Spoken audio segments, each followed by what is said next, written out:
Accountability और control क्या होता है? अकाउंटेबिलिटी का मतलब हम कह सकते हैं कि एडमिनिस्ट्रेटर्स जो है, जो ऑफिसर्स हैं, एडमिनिस्ट्रेटर्स हैं, वो आंसरेबल हैं to the public.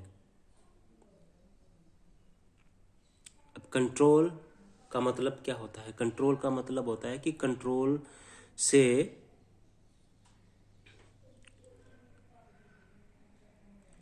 Public activities और इंश्योर करना कि एडमिनिस्ट्रेटर्स जो हैं वो एथिकल स्टैंडर्ड्स को फॉलो करें और रूल्स एंड रेगुलेशंस को फॉलो करें। नेक्स्ट आता है legislative, executive and judicial control. Executive legislative control होता है कि लेजिस्लेटिव जो होते हैं वो रूल्स बनाते हैं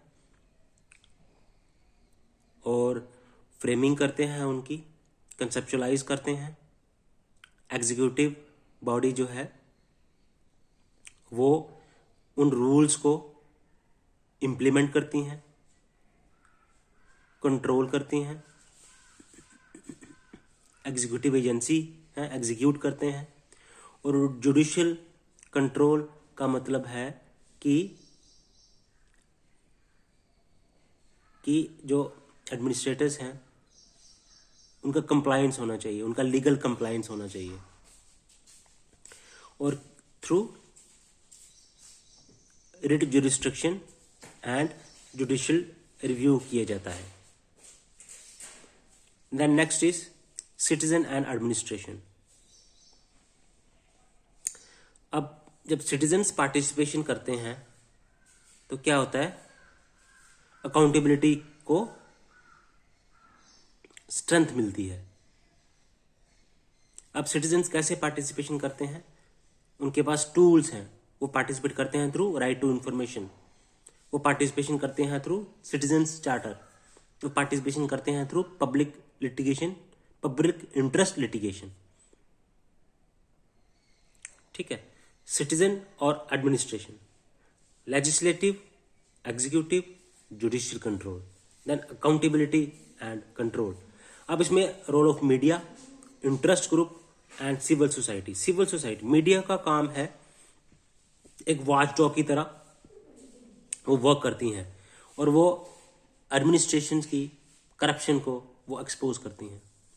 इंटरेस्ट ग्रुप्स क्या करते हैं? वो इन्फ्लुएंस करते हैं रूल्स को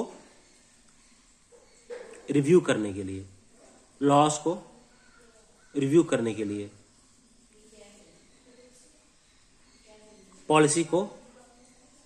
पॉलिसी में रिफॉर्म लाने के लिए। एक किनका काम है? इंटरेस्ट ग्रुप्स का। अब जो सिविल सोसाइटीज होती हैं उनका काम भी यही रहता है, वो एक किस्म का सोशल ऑडिट कंडक्ट करते हैं। ठीक है। और पॉलिसी रिफॉर्म्स करते हैं, और पॉलिसी रिफॉर्म्स करने के लिए वो एडवोकेट करते हैं इस चीज को, सिविल सोसाइटी। उसके बाद आता है citizen charter and social audit. Citizen charter जो है वो क्या करता है? सर्विस के क्या स्टैंडर्ड्स होने चाहिए वो स्टैंडर्ड सेट करता है सिटीजन चार्टर। ठीक है। और सिटीजन चार्टर जो ग्रीवियंस रिड्रेसल मैकेनिज्म है वो भी सेटअप करता है, ताकि जो ग्रीवियंस हैं पब्लिक की, आम पब्लिक की, वो एडमिनिस्ट्रेशन तक पहुंचाई जाए, वो गवर्नमेंट तक पहुंचाई जाए, ताकि उनका एमिकेबली उन डिस्प्यूट्स को, उनके ग्रीवांस को टाइमली रिजॉल्व किया जा सके। अब सोशल ऑडिट, जैसे मनरेगा में सोशल ऑडिट करा के हम क्या करते हैं?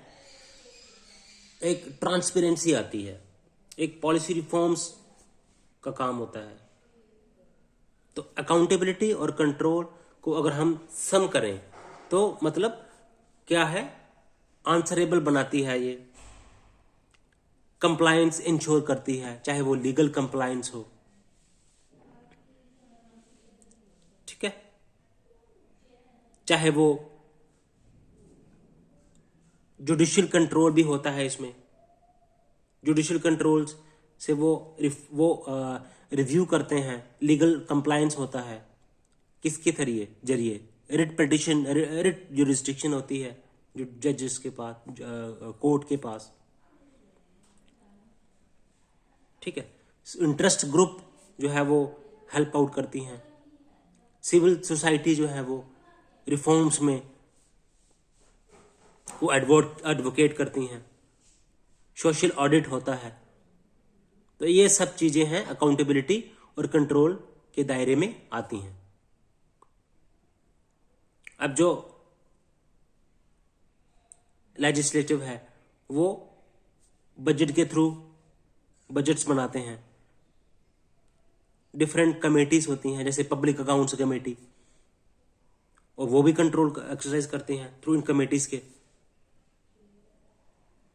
एग्जीक्यूटिव भी एग्जीक्यूट करती हैं, कंट्रोल करती हैं, उनके पास अलग पावर्स होती हैं, लेजिस्लेटिव के पास अलग अलग पावर्स होती हैं, जुडिशियल अथॉरिटी के पास अलग पावर्स होती हैं, और ये तीनों मिलके अकाउंटेबिलिटी और कंट्रोल को इंश्योर करती हैं।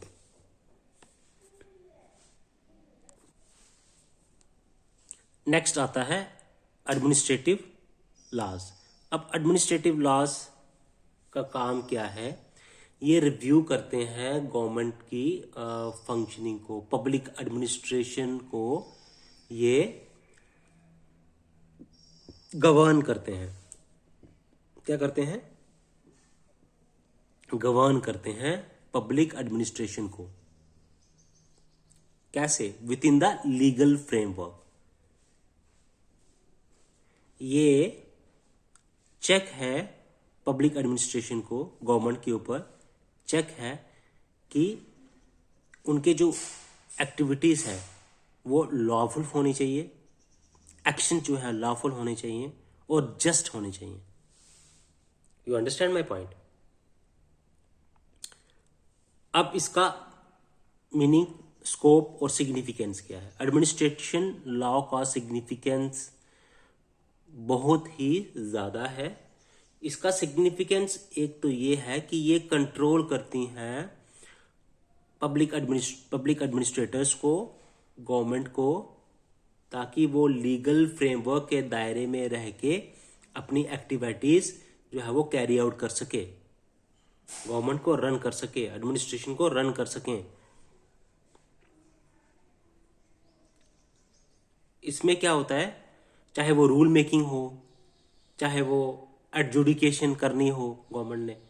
एडजुडिकेशन मीन्स डिसीजन एक जज के द्वारा वो उस ग्रीवांस को वो जज जो है डिसीजन मेकिंग करते हैं, प्रोज एंड कॉन्स को एनालाइज करके किसी भी इशू के ऊपर। और एडमिनिस्ट्रेटिव जो बॉडीज हैं वो कैसे इन्फोर्समेंट कर सकें।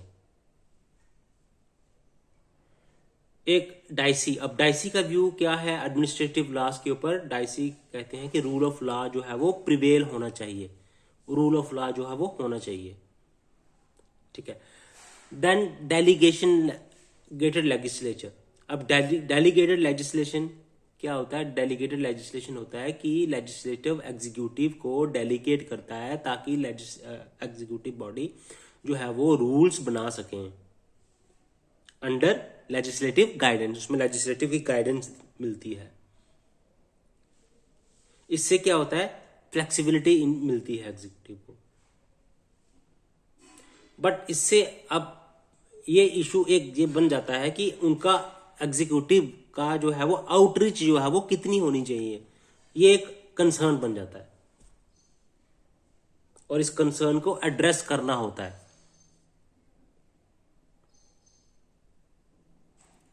Then administrative tribunals. अब एडमिनिस्ट्रेटिव ट्रिब्यूनल्स जैसे सेंट्रल एडमिनिस्ट्रेटिव ट्रिब्यूनल्स है, वो क्या करता है कि जो रेगुलर कोर्ट्स है उनका बर्डन कम करता है, सर्विस मैटर्स को लिसन करता है और डिस्प्यूट को, कोई भी डिस्प्यूट हो उसको रिजॉल्व करते हैं। डिस्प्यूट रिजॉल्व का काम करती है एडमिनिस्ट्रेटिव बॉडी, जैसे सेंट्रल एडमिनिस्ट्रेटिव ट्रिब्यूनल जो है वो कैट जिसको हम बोलते हैं, वो सर्विस मैटर्स को लिसन करता है और उनके डिस्प्यूट्स जो है वो सर्विस मैटर के जितने भी डिस्प्यूट्स होते हैं उनको एड्रेस करता है। तो ये आ गया एडमिनिस्ट्रेशन लॉ। अगर हम इसको सम अप करें, क्या है एडमिनिस्ट्रेशन लॉस?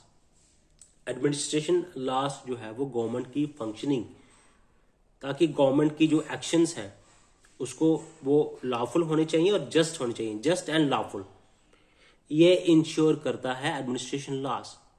और इसकी सिग्निफिकेंस क्या है? ये एक रिलेशन सिटीजन का और एडमिनिस्ट्रेशन का, उसको रिलेशन सिटीजन और एडमिनिस्ट्रेशन के बीच के रिलेशन को रेगुलेट करता है।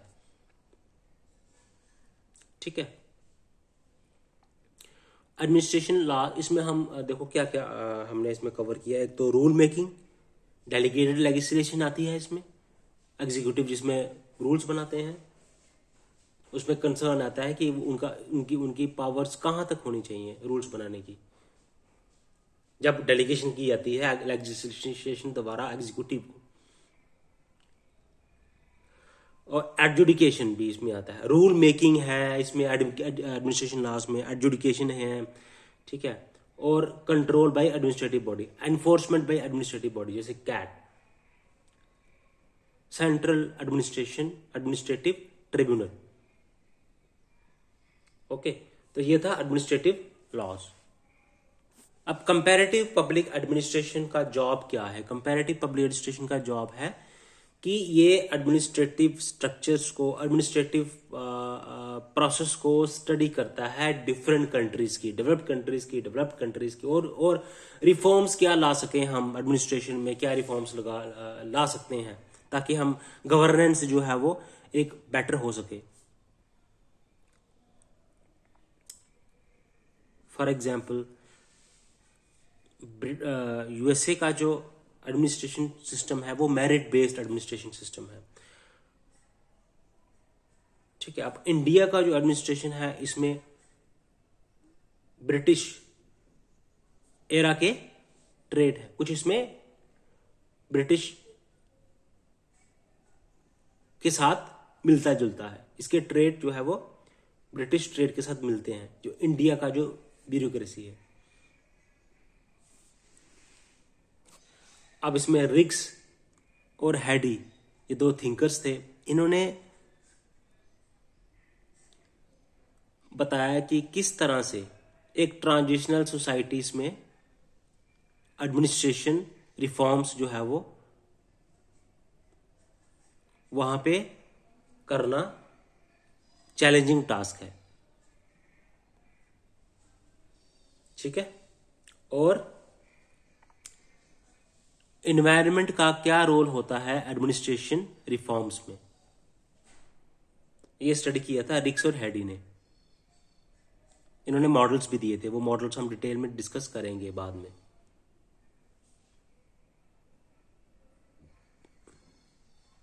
ओके, अब एडमिनिस्ट्रेशन के इम्पैक्ट क्या है, कैसे इन्फ्लुएंस होती है एडमिनिस्ट्रेशन, कंट्री की इकोनॉमिक कंडीशन एडमिनिस्ट्रेशन को इम्पैक्ट करती है, कंट्री का कॉलोनियल सिस्टम जो है वो इम्पैक्ट करती है। जैसे इंडिया कॉलोनी था ब्रिटिश की एक टाइम पे, तो उनका एडमिनिस्ट्रेशन इंडियन एडमिनिस्ट्रेशन से काफी कुछ लिमिट तक मिलता जुलता है। इसमें एक तो इकोनॉमिक कंडीशन, सोशल स्ट्रक्चर कैसा है कंट्रीज का, वो भी इम्पैक्ट करता है एडमिनिस्ट्रेशन को। जैसे मैंने आपको बताया कि यूएसए का एडमिनिस्ट्रेशन मेरिट बेस्ड सिस्टम है, चाइना का जो एडमिनिस्ट्रेटिव सिस्टम है वो पार्टी ड्रिवन है। तो एडमिनिस्ट्रेशन कंपैरिजन हम करते हैं ताकि अपने हम एडमिनिस्ट्रेशन को इम्प्रूव कर सकें, रिफॉर्म्स इंट्रोड्यूस कर सकें, और इससे क्या होगा, बेटर गवर्नेंस होगी, बेटर पॉलिसी मेकिंग होगी, बेटर पॉलिसी इंप्लीमेंटेशन होगी। तो सम अप करें, कंपैरेटिव एडमिनिस्ट्रेशन इंश्योर करता है एडमिनिस्ट्रेटिव रिफॉर्म्स सक्सेसफुली कैसे हम कैरी आउट कर सकें। हम डिफरेंट कंट्रीज के एडमिनिस्ट्रेशन स्टडी करते हैं, China, America, Britain, Indian administration, क्या इसमें लूप होल्स हैं और कैसे उसको रेक्टिफाई कर सकते हैं। जैसे रिक्स हैं, हेडी हैं, इन्होंने प्रिज्मेटिक सोसाइटल मॉडल दिया और बताया कि किस तरह से एक ट्रांजिशनल सोसाइटी में एडमिनिस्ट्रेटिव रिफॉर्म्स कैरी आउट करना एक चैलेंजिंग टास्क है। ओके, अब डेवलपमेंट डायनेमिक्स क्या होता है? डेवलपमेंट डायनेमिक्स होता है ट्रांसफॉर्मेशन करना, सोशली भी और इकोनॉमिकली भी। अब इसमें फ्रेमवर्क, लीगल फ्रेमवर्क भी आएगा इसमें, और एडमिनिस्ट्रेटिव फ्रेमवर्क के अंदर रहते डेवलपमेंट करना। अब डेवलपमेंट एक डिबेट रहती है स्ट्रॉन्ग स्टेट वर्सेस मार्केट, कि डेवलपमेंट जो है वो स्टेट के कंट्रोल में होनी चाहिए या फिर private growth, private sector led growth होनी चाहिए या गवर्नमेंट सेक्टर लेड ग्रोथ होनी चाहिए। अब इकोनॉमिक लिबरलाइजेशन हुई थी 1991 में, तो उस लिबरलाइजेशन के बाद प्राइवेट सेक्टर का रोल बढ़ता गया कंट्री की ग्रोथ में, और गवर्नमेंट सेक्टर का रोल जो है वो कम होता गया। लेकिन इससे क्या हुआ, बेनिफिट जो है वो ऐसा कहा जाता है कि प्राइवेट सेक्टर लेड ग्रोथ से एलीट सेक्शन की ज्यादा ग्रोथ होती है, एलीट जो है वो और एलीट बन जाता है, और पुअर जो है वो पुअरर बन जाता है, ऐसा कहा जाता है। एंटी डेवलपमेंट थीसिस भी हम इसको कहते हैं। अब विमेन का क्या रोल है? विमेन की डेवलपमेंट के लिए सेल्फ हेल्प ग्रुप्स लाइक सेवा, ये क्या कर रही हैं? विमेन एम्पावरमेंट, वुमेन को एम्पावर कर रही हैं, और उनको कैसे? उनको वो एंटरप्रेनर्स बना के या फिर उनको माइक्रो फाइनेंस प्रोवाइड करके विमेन्स को एम्पावर कर रही हैं। अब लिबरलाइजेशन से क्या हुआ? एफिशिएंसी आई, डेवलपमेंट हुई, गवर्नेंस हुआ अच्छे से लीगल फ्रेमवर्क में, बट इनइक्वालिटीज भी बढ़ती चली गई इससे। अब अगर ब्यूरोक्रेसी अगर स्ट्रांग है, कॉम्पिटेंट है, तो हम डेवलपमेंट जो है वो फास्ट तरीके से कर सकते हैं। जैसे 5 ईयर प्लान्स में जो डेवलपमेंट हुई वो कॉम्पिटेंट ब्यूरोक्रेसी की वजह से ही पॉसिबल हो सकी। अब concept and changing profile of development किसको बोलते हैं? कि डेवलपमेंट जो है वो अब इवॉल्व होते जा रही है to state led development to market led development. पहले टॉप डाउन अप्रोच थी, अब धीरे धीरे इवॉल्व हो रही है बॉटम अप अप्रोच। पहले स्टेट लेड डेवलपमेंट होती थी, अब पोस्ट लिबरलाइजेशन से मार्केट लेड डेवलपमेंट के ऊपर फोकस किया जा रहा है। इसका नेगेटिव पॉइंट है कि इनएफिशिएंसी, इनइक्वालिटीज बढ़ रही है। एफिशिएंसी इंक्रीज हो रही है, बट इनइक्वालिटीज जो है वो बढ़ रही है धीरे धीरे। Then next is personnel administration. Personnel administration means अब efficient human resource management is key to effective administration। क्या आप मानते हैं इस चीज को? efficient human resource management is key to effective administration। क्या आप मानते हैं इस चीज को? यस, आप जरूर मानते होंगे, आप जरूर मानेंगे इस चीज को। तो पहले एचआर डेवलपमेंट में क्या आता है? हम इसमें रिक्रूटमेंट करते हैं, ट्रेनिंग करते हैं, डेवलपमेंट करते हैं, परफॉर्मेंस अप्रेजल करते हैं, career progression, career advancement schemes adopt की जाती है। अब रिक्रूटमेंट कैसे की जाती है? रिक्रूटमेंट जो है वो इंडिया में मेरिट बेस्ड रिक्रूटमेंट होती है। जैसे यूपीएससी है, एसएससी है, ठीक है, डिफरेंट स्टेट्स की डिफरेंट रिक्रूटिंग बॉडीज है और वो merit based recruitment systems adopt करती हैं। देन उसके बाद ट्रेनिंग प्रोवाइड की जाती है। डिफरेंट जब एडमिनिस्ट्रेटर्स की रिक्रूटमेंट हो जाती है उनकी ट्रेनिंग प्रोवाइड की जाती है। जैसे LBS and AA provide training. Different institutions जो है वो, इसके अलावा और भी सारे इंस्टीट्यूशंस हैं जो कि ट्रेनिंग प्रोवाइड करते हैं रिक्रूटर्स को, जो रिक्रूट होते हैं, जो एम्प्लॉयज रिक्रूट किए जाते हैं उनको ट्रेनिंग दी जाती है। फिर उनका एनुअल कॉन्फिडेंशियल रिपोर्ट होती है, इनके द्वारा उनकी परफॉर्मेंस को रिव्यू किया जाता है। एनुअल परफॉर्मेंस अप्रेजल उनका होता है और एम्प्लॉयर के बीच में एमिकेबल एक पॉजिटिव रिलेशन सेटअप करने के लिए different joint consultative mechanism setup किए हुए हैं। और कोड ऑफ कंडक्ट और एथिक्स मींस सिविल सर्वेंट को अडहेयर करना पड़ता है code of conduct and integrity को और इम्पार्शियलिटी को के साथ। Civil servant must adhere to the integrity and impartiality. Integrity and impartiality. You got my point? So that is HR development. Sum up कैसे करेंगे? मेरिट बेस्ड ट्रेनिंग होती है, institutions आगे फिर मेरिट बेस्ड रिक्रूटमेंट होती है, इंस्टीट्यूशनल बेस्ड ट्रेनिंग प्रोवाइड की जाती है, annual confidential report performance appraisal की जाती है। देन इशू को रिजॉल्व करने के लिए जॉइंट कंसल्टेटिव मशीनरी सेटअप की हुई है और सिविल सर्वेंट को code of conduct and ethics को फॉलो करने पे जोर दिया जाता है। That is employee must adhere, civil servant must adhere to the integrity as well as to the impartiality. No public policy का मतलब होता है डिसीजन मेकिंग होती है इसमें फॉर इंश्योरिंग बेटर गवर्नेंस। अब प्रोसेस क्या होता है, मॉडल्स क्या हैं, क्रिटिक्स क्या हैं, इसमें rational, incremental and mixed scanning model जो है वो गाइड करते हैं। अब इनके बारे में इंक्रीमेंटल क्या है, मिक्स्ड स्कैनिंग मॉडल क्या है, रैशनल मॉडल क्या है, कैसे ये गाइड करते हैं पॉलिसी मेकिंग में, पॉलिसी फॉर्मेशन में, ये हम डिटेल में पढ़ेंगे। पहले हम जस्ट इसका ओवरव्यू ले रहे हैं।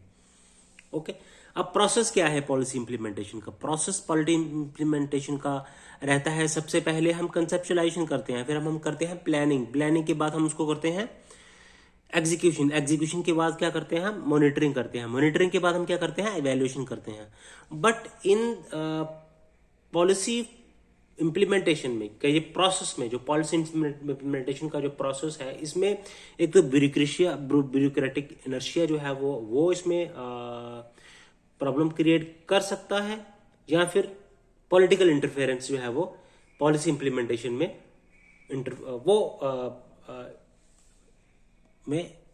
इंटरफेरेंस कर सकता है। तो इन चीजों को कैसे हम टैकल करना है, कैसे चीजों को हम इसको कैसे ताकि बेटर गवर्नेंस हो सके, गुड गवर्नेंस हो सके, उनके ऊपर डिटेल में स्टडी की जाएगी। अब state theories versus public policy. अब देखो होता क्या है, पॉलिटिकल इंटरफेरेंस की वजह से या फिर ब्यूरोक्रेटिक हर्डल्स की वजह से होता क्या है, इनर्शिया की वजह से, है ना। तो क्या मतलब पॉलिसी फॉर्मुलेशन मतलब क्या होना चाहिए, स्टेट रन एडमिनिस्ट्रेशन होनी चाहिए या फिर मार्केट ड्रिवन डेवलपमेंट होनी चाहिए, स्टेट रन डेवलपमेंट होनी चाहिए, मार्केट ड्रिवन डेवलपमेंट होनी चाहिए, या फिर वेलफेयर पॉलिसीज अडॉप्ट करनी चाहिए या फिर न्यू लिबरल पॉलिसीज अडॉप्ट करनी चाहिए। Okay, then next is techniques of administration improvement. अब एडमिनिस्ट्रेशन को इम्प्रूव करना है तो साइंटिफिक मैनेजमेंट के थ्रू ही हम उसको इम्प्रूव कर सकते हैं, गवर्नेंस को इंश्योर कर सकते हैं। Policy framework, legal framework, administrative framework, different जो एडमिनिस्ट्रेटिव बॉडीज हैं, क्वासी जुडिशियल बॉडीज हैं, एथिकल स्टैंडर्ड्स सेटअप करना, कंप्लायंस, लीगल कंप्लायंस को इंश्योर करना, रिक्रूटमेंट करना। तो ये सारी की सारी टेक्निक्स में कैसे हम एडमिनिस्ट्रेशन इंप्रूव कर सकते हैं, हम साइंटिफिक मैनेजमेंट से इंप्रूव कर सकते हैं। हम वर्क को स्ट्रीमलाइन कर सकते हैं ताकि एफिशिएंसी बढ़े। हम टाइम मोशन स्टडीज को करके हम उसको बेटर तरीके से एग्जीक्यूशन कैसे कर सकते हैं वर्क की, वो हम कर सकते हैं। वेरियस प्रोजेक्ट इंप्रूवमेंट टेक्निक, जैसे programme evaluation and review technique PERT, और CPM क्रिटिकल पाथ मेथड से हम क्या कर सकते हैं, प्रोजेक्ट को इवैल्यूएट कर सकते हैं, ऑप्टिमाइज कर सकते हैं प्रोजेक्ट एग्जीक्यूशन को। ठीक है, तो हम कैसे एडमिनिस्ट्रेशन को इंप्रूव कर सकते हैं, कैसे एफिशिएंसी को हम एनहांस कर सकते हैं, वो साइंटिफिक मैनेजमेंट के थ्रू, टाइम मोशन स्टडीज से, क्रिटिकल पाथ मेथड से, programme evaluation and review technique से हम जो है वो स्टडी कर सकते हैं। ओके।